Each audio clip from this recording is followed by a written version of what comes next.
First Balkan வார். 1912ஆம் ஆண்டு October 8 அன்று மோண்டெனெக்ரோ Ottoman பேரரசுக்கு எதிராக போரை அறிவித்ததன் மூலம் முதலாம் பால்கன் போர் தொடங்கியது.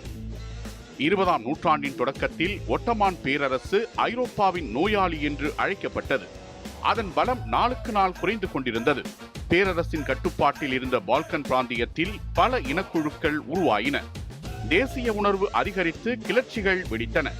கிரீஸ், செர்பியா, பல்கேரியா, மொண்டெனெக்ரோ உள்ளிட்ட பல பால்கன் நாடுகள் ஏற்கனவே ஒட்டமான் ஆட்சியிலிருந்து விடுதலை பெற்றிருந்தன.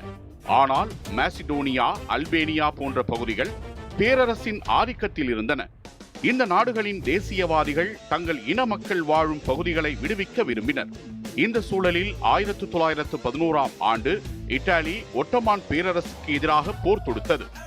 பேரரசின் வட ஆப்பிரிக்க பகுதியான ட்ரிப்போலி தானியாவையும் டோடெக்கனீஸ் தீவுகளையும் இத்தாலி கைப்பற்றியது.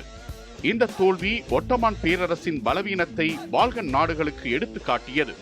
இதையடுத்து 1912ஆம் ஆண்டு செர்பியா, பல்கேரியா, கிரீஸ், மொண்டெனெக்ரோ ஆகிய நாடுகள் ஒட்டமான் பேரரசுக்கு எதிராக பால்கன் லீக் என்ற கூட்டணியை உருவாக்கின.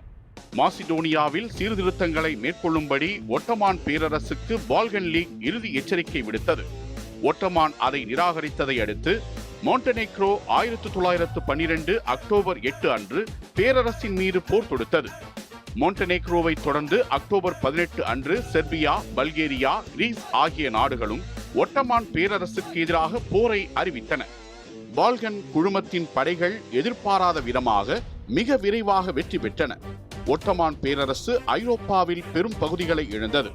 1913 மே மாதம் கையெழுத்தான லண்டன் உடன்படிக்கையின்படி ஒட்டமான் பேரரசு கான்ஸ்டாண்டினோபிலை சுற்றியுள்ள சிறிய பகுதிகளை தவிர ஐரோப்பாவில் தன்வசம் இருந்த அனைத்து பிரதேசங்களையும் இழந்தது. அல்பேனியா ஒரு சுதந்திர நாடாக அறிவிக்கப்பட்டது. இந்த முதலாம் பால்கன் போர் ஒட்டமான் பேரரசின் ஐரோப்பிய ஆதிக்கத்தை முடிவுக்கு கொண்டு வந்தது. ஆனால் கைப்பற்றிய பகுதிகளை பிரித்துக் கொள்வதில் பால்கன் நாடுகளிடையே ஏற்பட்ட சண்டைகள் காரணமாக விரைவில் இரண்டாம் பால்கன் போர் மூண்டது.